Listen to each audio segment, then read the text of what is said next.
little over half an hour outside of downtown Halifax, you'll find the white sand of Crystal Crescent Beach. On a hot summer day, it's packed with sunbathers.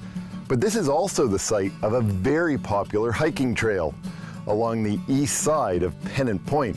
And it's here that I'm on my walkabout today.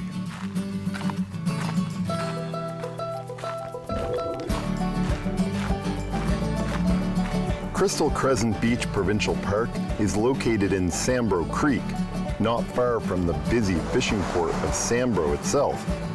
From here on a clear day, you can see Sambro Island and the Sambro Light offshore in the distance. There are 3 white sand beaches here, with the first 2 easily accessible by boardwalks and directly from the parking lot, and the third accessible along this trail.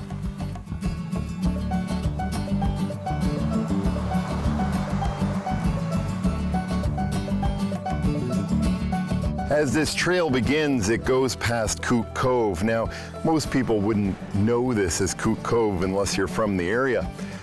It looks unspoiled, it looks just like wilderness, but in fact, this was the site of a small but very busy 19th century fishing port. And while nature has pretty much completely reclaimed the land here, archaeological work has been done. This is in fact one of only 2 19th century fishing villages that have been archaeologically investigated in all of Nova Scotia, making this an incredibly important location.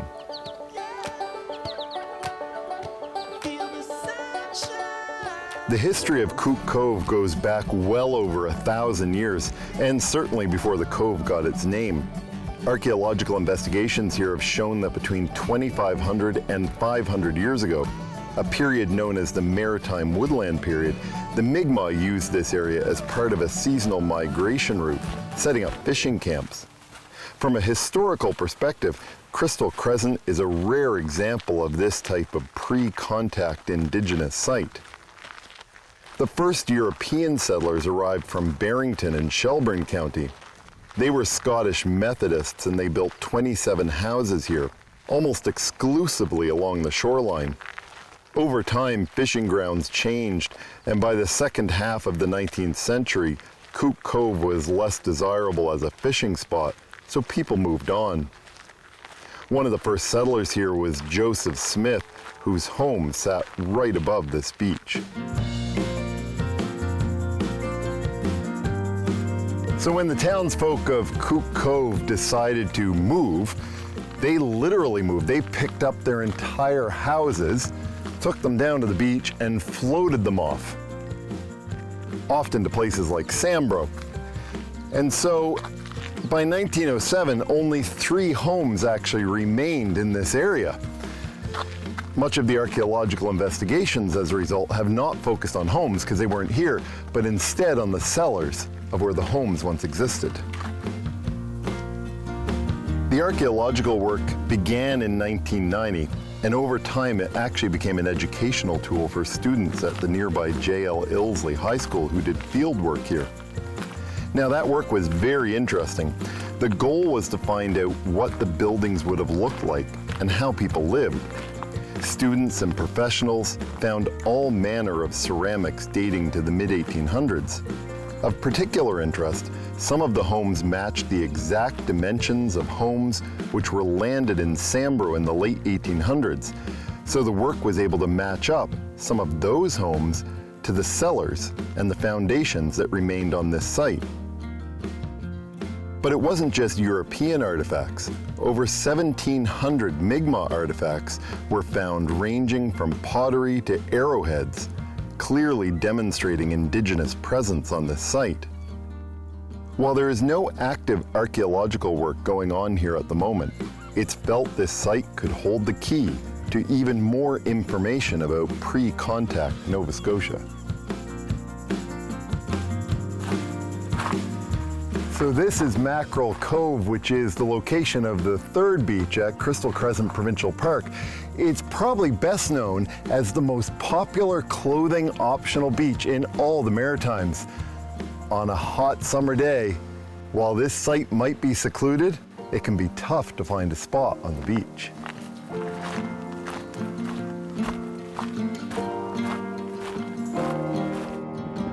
The beach itself has been considered clothing optional for decades. And optional is the key word, of course. Plenty of people still come here with bathing suits on, just to have a bit more privacy. Users of this beach take ownership here and ensure it is kept clean, hauling garbage out. For a brief time, the beach itself was a bit controversial. People were surprised when, after years of use, the RCMP swooped in and arrested people on the beach in 2001. But the Public Prosecution Service declined to press charges, finding the complaints groundless. And since then, the beach has only grown in popularity. All along this coast on clear days, you can see Sambro Island and its lighthouse in the distance.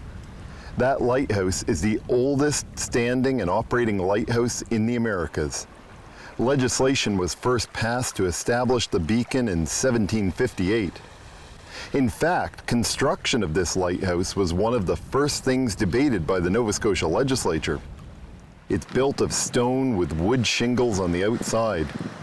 Originally, it was a white lighthouse like so many others, but the lack of visibility in snowy conditions resulted in red stripes being painted on it in 1908.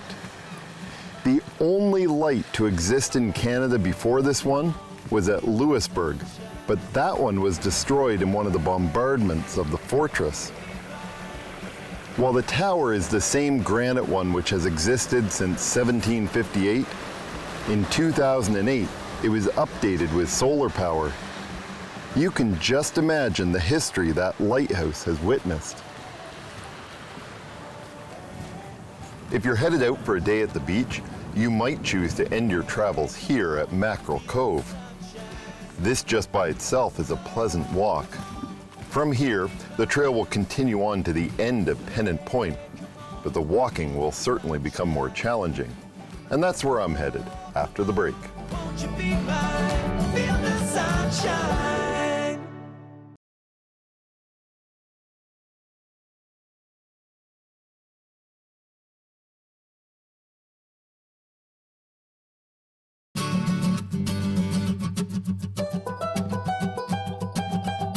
It's here the more formal trail ends, and as you can tell, the further you go, the less maintained it will become. You know, I've just come off a boardwalk, and I'll be moving on to what is almost a backcountry trail as I head on towards Pennant Point.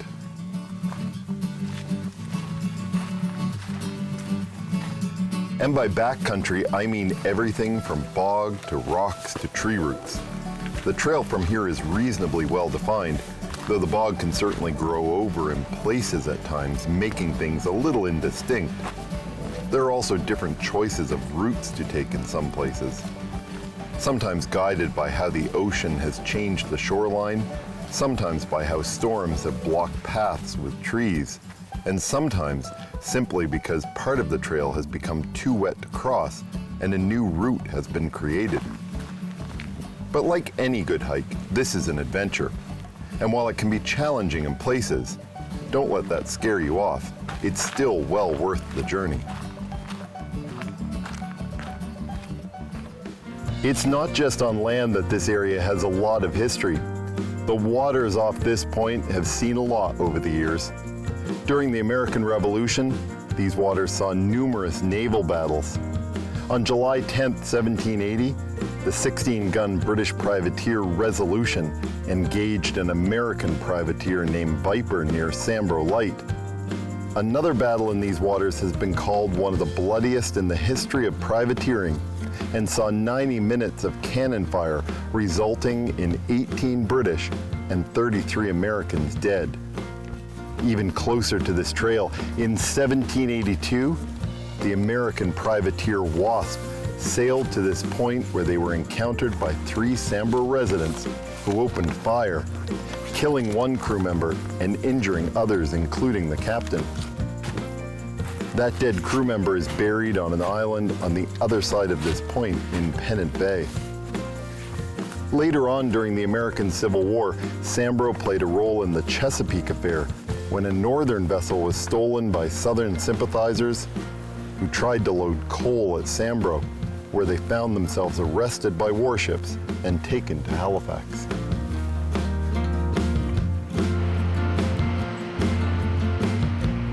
This peaceful spot is called Deep Cove. Now the name fascinates me because really all along the shoreline the water is pretty deep.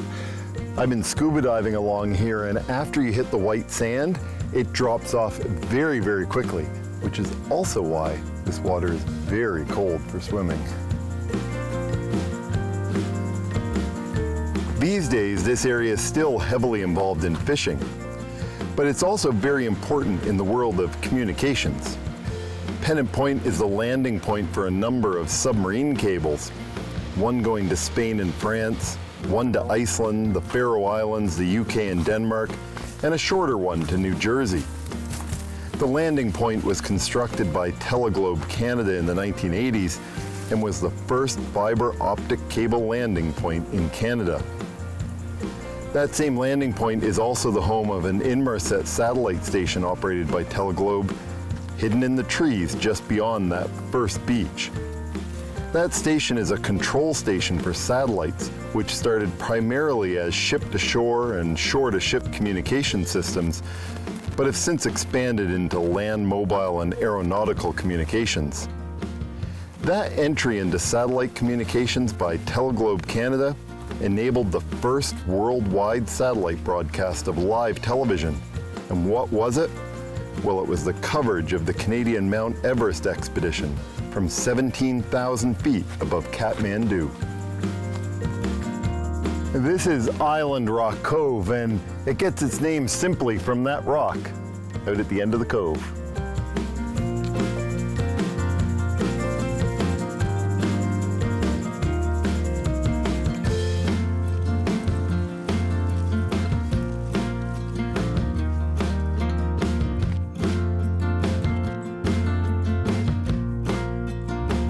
This is halfway to the Point Cove, which is kind of a funny name because I am well over halfway to the end of Pennant Point. I can only imagine that this must have been measured from the end of the third beach.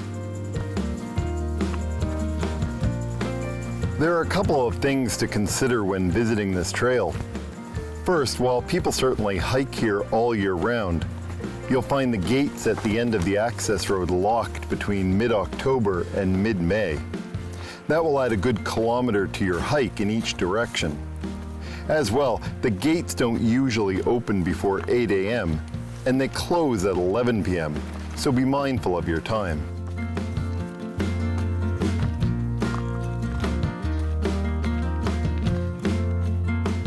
Even though the trail can be a bit indistinct at times, as long as you follow the blue spray-painted markers, you'll know you're on course.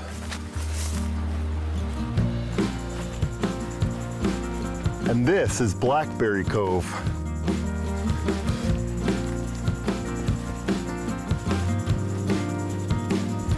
As it seems everywhere in Nova Scotia these days, you need to be checking for ticks on this hike. They seem to be everywhere, and you want to be sure to protect yourself. Looking from above, Pennant Point sticks out a bit like a finger into the Atlantic Ocean. It extends further than any of the nearby peninsulas and other headlands. On a clear day like this, there is the potential to see quite a bit. In the right season, you might see whales offshore. Almost certainly you'll see sailboats moving between bays.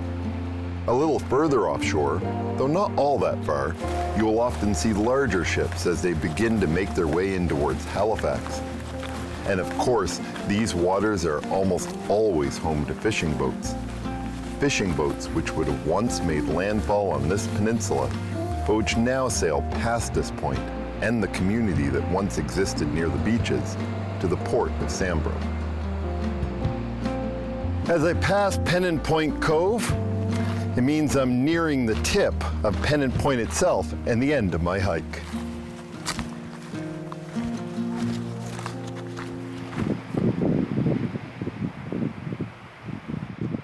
Well, this is Pennant Point, and out there, Pennant Bay and Pennant Island. Off in the distance is Terrence Bay, and beyond that, Terrence Bay Lighthouse. And in front of me, the expansive Atlantic Ocean. There are a few ways back to the parking lot from here. You can continue this hike through forests and bogs.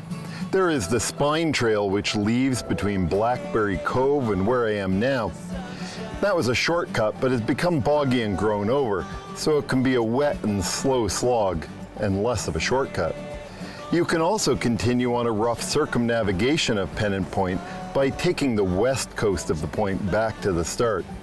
That's about the same length as I came through to get here, and it travels through a more forested and boggy area, all very nice to see. The east side of Pennant Point was my goal today, so I'm gonna head back the way I came. Although one day I do plan to do the west side in a full circumnavigation. I hear it's really nice. After the break, I'm headed south and to a trail in the Peggy's Cove Preservation Area. Won't you be mine? Feel the sunshine.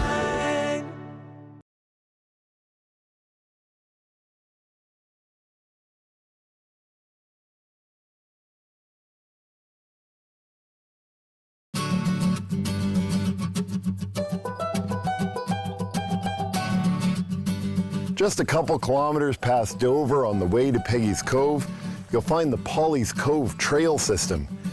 For a long time it was a hidden gem, but it's become more and more popular with people looking to experience the unspoiled coastline that this part of Nova Scotia provides. And it's here that I'm on my next walkabout.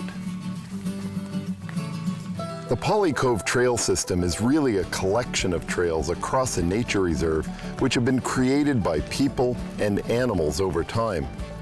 There is no formal trail network, and while in most places the pathways are fairly distinct, you will find yourself clambering over rocks and making your own path at times. This area is part of the Peggy's Cove Preservation Area. For 2 miles or so on each side of the village of Peggy's Cove, you'll find undisturbed coastal barrens, left behind as glaciers receded thousands of years ago. The landscape is delicate and development is prohibited. A popular pastime along here for hikers is picking cranberries and blueberries. You can see the cranberries are just coming out. The most popular route to take comes the way I have done, down towards the radar station and then on along Polly Cove to Barber Basin. There is another less popular loop that goes in another direction and forms a bit of a loop trail. It may appear from here that you could walk along the coastline all the way to Peggy's Cove, but you can't. Wreck Cove and other inlets along the way make that impossible. You would need to return to the highway in order to get back around to Peggy's Cove. This is the view people come to Polly Cove for. That's Indian Island down here, and that's Dover Island over there. And in the distance, you can see fishing boats plying their trade. And over here, the remains of a World War II radar site. You know, sites like this were dotted all up and down the Nova Scotia coast during World War II. They were looking for U-boats, and you would think that maybe is a theoretical threat, but scuba divers over the past few years have actually found the remains of U-boats in the waters off these shores. Stations like this were basically the only inhabitants in these areas. Few people lived close to this.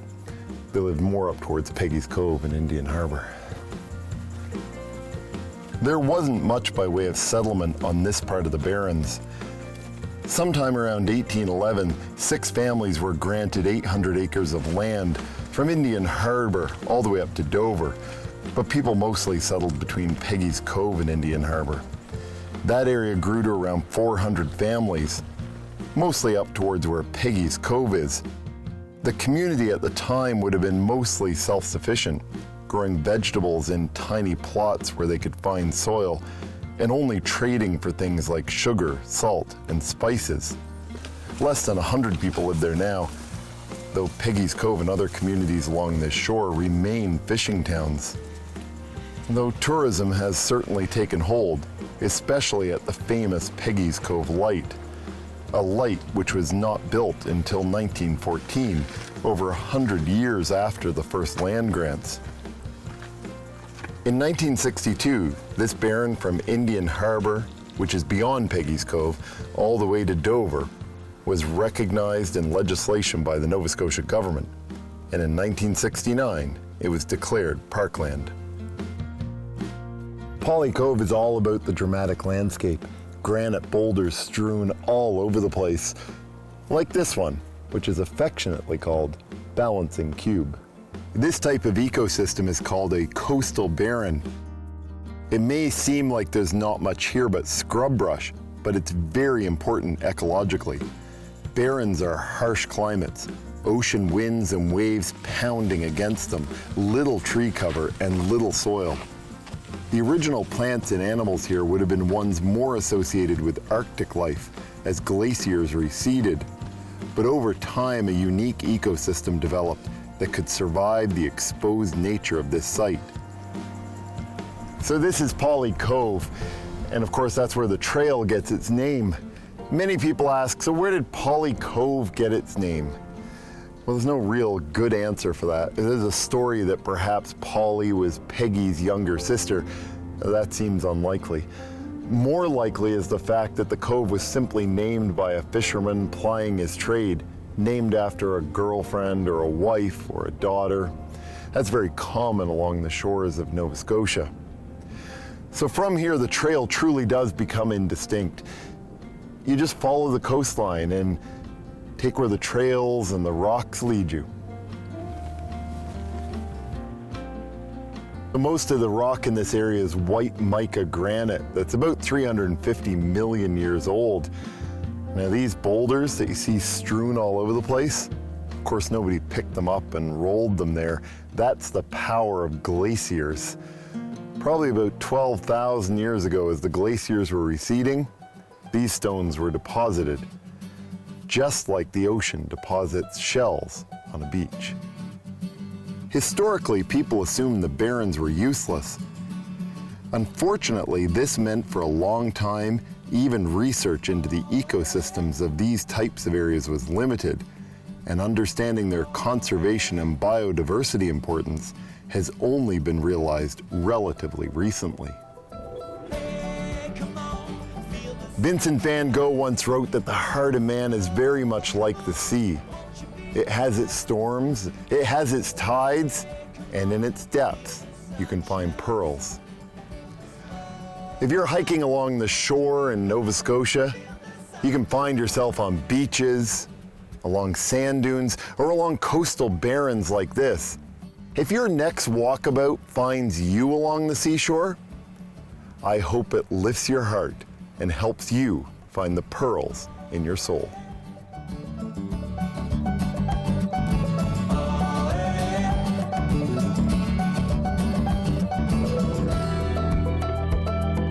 Hey, come on, feel the sunshine. Oh, come on, won't you be mine? Hey, come on, feel the sunshine. Oh, come on, won't you be mine? Oh, hey, oh, hey, oh, hey, feel the sunshine. Oh, hey, oh, hey, oh, hey, feel the sunshine.